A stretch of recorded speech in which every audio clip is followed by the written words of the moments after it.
എല്ലാവർക്കും നമസ്കാരം. ഇന്ന് നമുക്ക് വളരെ ടേസ്റ്റി ആയിട്ടുള്ള പെർഫെക്റ്റ് ആയിട്ടുള്ള ബട്ടൂര എങ്ങനെയാണ് ഈസി ആയിട്ട് വീട്ടിൽ തന്നെ തയ്യാറാക്കിയെടുക്കുന്നത് നോക്കാം.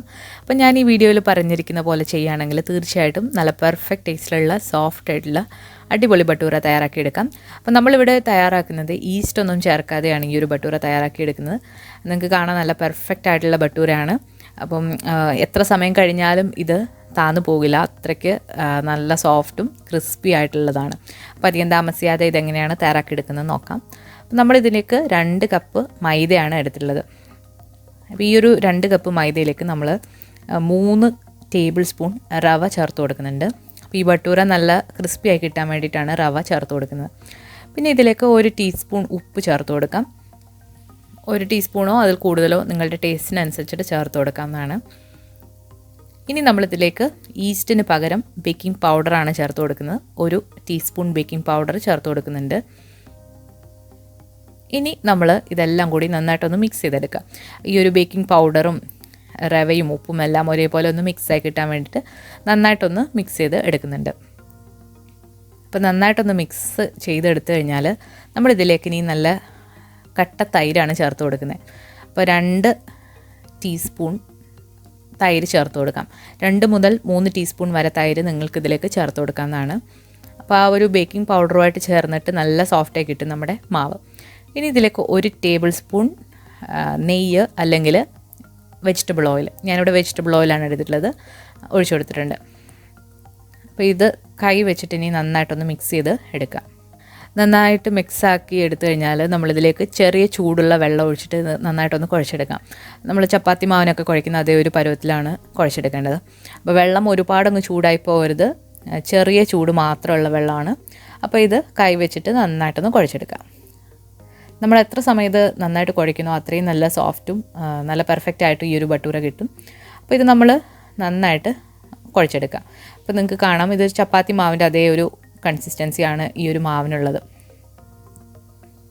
അപ്പോൾ ഒരു 8 മിനിറ്റ് എങ്കിലും ഇത് നന്നായിട്ട് കൈവച്ചിട്ടൊന്ന് നന്നായിട്ട് കുഴച്ചെടുക്കുക. ഇപ്പോൾ നമ്മുടെ മാവ് ഒരു 8 മിനിറ്റ് നമ്മൾ നന്നായിട്ട് കുഴച്ചെടുത്തിട്ടുണ്ട്. ഇനി ഇത് നമ്മളൊന്ന് റെസ്റ്റ് ചെയ്യാനായിട്ട് മാറ്റി വെക്കണം. ആ ഒരു സമയത്ത് നമ്മൾ ഇതിന് മുകളിലായിട്ട് എണ്ണ തടവി കൊടുക്കണം. അല്ലാന്നുണ്ടെങ്കിൽ ഈ മാവ് നല്ല ഡ്രൈ ആയിട്ട് പോവും.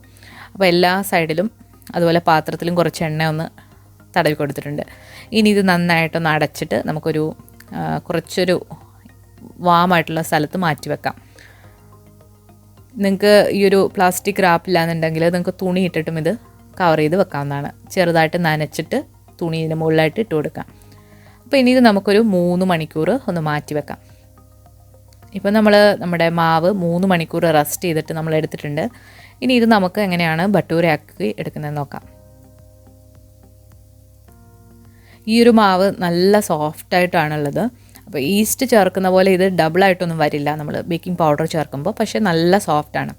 ഇനി നമ്മളതിൽ നിന്നും ഓരോ ചെറിയ ഉരുളകളാക്കിയതിന് ശേഷം ഇത് നന്നായിട്ട് ഇതുപോലെ ഉരുട്ടിയെടുക്കാം. ഉരുട്ടിയെടുക്കുമ്പോൾ ശ്രദ്ധിക്കേണ്ടത് അതിൽ ക്രാക്കൊന്നും പാടില്ല, നല്ല സ്മൂത്തായിട്ടുള്ള ഉരുളകളാക്കി ഉരുട്ടിയെടുക്കാം. ഇനി നമുക്കിതൊന്ന് പരത്തിയെടുക്കാം. അപ്പോൾ നമ്മളൊരു ചപ്പാത്തി പലകയിലേക്ക് പൊടിയൊന്നും ഇട്ട് കൊടുക്കരുത്. എണ്ണയും വേണമെന്നുണ്ടെങ്കിൽ നമുക്ക് തൂത്ത് കൊടുക്കാം, പക്ഷെ പൊടി ഇട്ട് കൊടുക്കരുത്. അതുപോലെ ഈ ഒരു ചപ്പാത്തി പലക ഇങ്ങനെ തിരിച്ചിട്ട് വേണം നമ്മളിത് പരത്തിയെടുക്കാൻ. ഇത് നമ്മുടെ ആ ചപ്പാത്തി ഇതിന് മുകളിൽ നിന്ന് എടുക്കേണ്ട ആവശ്യമില്ല. ഇതുപോലെ ചപ്പാത്തി പലക തിരിച്ചു കൊടുത്തിട്ട് വേണം ഇത് പരത്തിയെടുക്കാൻ. അപ്പോൾ നമ്മൾ നല്ല റൗണ്ടായിട്ട് എടുക്കുക. അല്ലാന്നുണ്ടെങ്കിൽ നിങ്ങൾക്ക് ഇതിന് മുകളിലായിട്ടൊരു റൗണ്ടായിട്ടുള്ള പാത്രം വെച്ചിട്ട് ഷേപ്പിലും എടുക്കാം. അതുപോലെ ഇത് പരത്തുമ്പം ഒരുപാട് കനം കുറച്ച് പരത്തരുത്, കുറച്ച് കട്ടിയിൽ വേണം പരത്താനായിട്ട്. ഒരുപാട് കട്ടി കൂടുകയും ചെയ്യരുത്, കട്ടി കുറയുകയും ചെയ്യരുത്. അപ്പോൾ ഇതുപോലെ തന്നെ എല്ലാം പരത്തിയെടുക്കാം. അപ്പോൾ നമ്മൾ ഉണ്ടകളാക്കിയത് അടച്ച് തന്നെ സൂക്ഷിക്കുക, അല്ലാന്നുണ്ടെങ്കിൽ അത് പെട്ടെന്ന് തന്നെ ഡ്രൈ ആയി പോകും. അപ്പോൾ നമ്മളെല്ലാം ഇതുപോലെ പരത്തിയെടുത്തിട്ടുണ്ട്. ഇനി എണ്ണ നല്ല ചൂടായിട്ട് ഇടുക. ഹൈ ഫ്ലെയിമിലാണ് നമ്മൾ എണ്ണ ഇടേണ്ടത്. അതിലേക്കാണ് നമ്മൾ ഈ ഒരു ബട്ടൂര ഇട്ട് കൊടുക്കുന്നത്. തീ കുറയുകയാണെങ്കിൽ ഇതുപോലെ ഇങ്ങനെ പൊങ്ങി വരില്ല. അപ്പോൾ നല്ല ഹൈ ഫ്ലെയിമിലിട്ട് കൊടുക്കുക.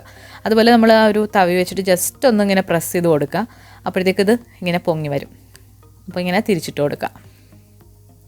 ഒരുപാടിട്ടങ്ങ് നമ്മൾ തവിയിട്ട് പ്രസ് ചെയ്യരുത്, അത് പൊട്ടിപ്പോവും. അതുകൊണ്ട് ജസ്റ്റ് ഒന്ന് തൊട്ട് കൊടുക്കുമ്പോഴത്തേക്ക് അത് പൊങ്ങി വരും. ഞാനിവിടെ വളരെ ചെറിയൊരു പാത്രമാണ് എടുത്തിട്ടുള്ളത്. ഇനി നിങ്ങൾക്ക് നല്ല കുഴിയുള്ള പാത്രമൊക്കെ ഉണ്ടെങ്കിൽ നമ്മളിങ്ങനെ തൊട്ടുപോലും കൊടുക്കേണ്ട ആവശ്യമില്ല, അത് നല്ലതായിട്ട് തന്നെ പൊങ്ങി വരും. അപ്പോൾ എൻ്റെ ഈ ഒരു ഫ്ലാറ്റ് അടുപ്പിൽ ഇങ്ങനെ ചെയ്യാൻ പറ്റുള്ളൂ. അപ്പോൾ നല്ല പെർഫെക്റ്റായിട്ട് ഈ ഒരു ബട്ടൂര വന്നിട്ടുണ്ട്. നല്ല പെർഫെക്റ്റായിട്ട് എല്ലാം ആദ്യം തൊട്ട് അവസാനം വരെ ഇതുപോലെ കിട്ടിയിട്ടുണ്ട്. അപ്പോൾ ഇത് എത്ര സമയം കഴിഞ്ഞാലും ഇത് താന്നു പോവില്ല. അപ്പോൾ ഞാനിവിടെ കുറേ സമയമായി ഈ ഒരു ഭട്ടൂറ തയ്യാറാക്കി എടുത്തിട്ട്, അതുപോലെ ഫോട്ടോ ഒക്കെ എടുത്ത് ഒരുപാട് സമയം കഴിഞ്ഞിട്ടാണ് ഞാനിപ്പോൾ ഇത് നിങ്ങൾക്ക് വേണ്ടിയിട്ട് ഒന്ന് മുറിച്ച് കാണിക്കുന്നത്.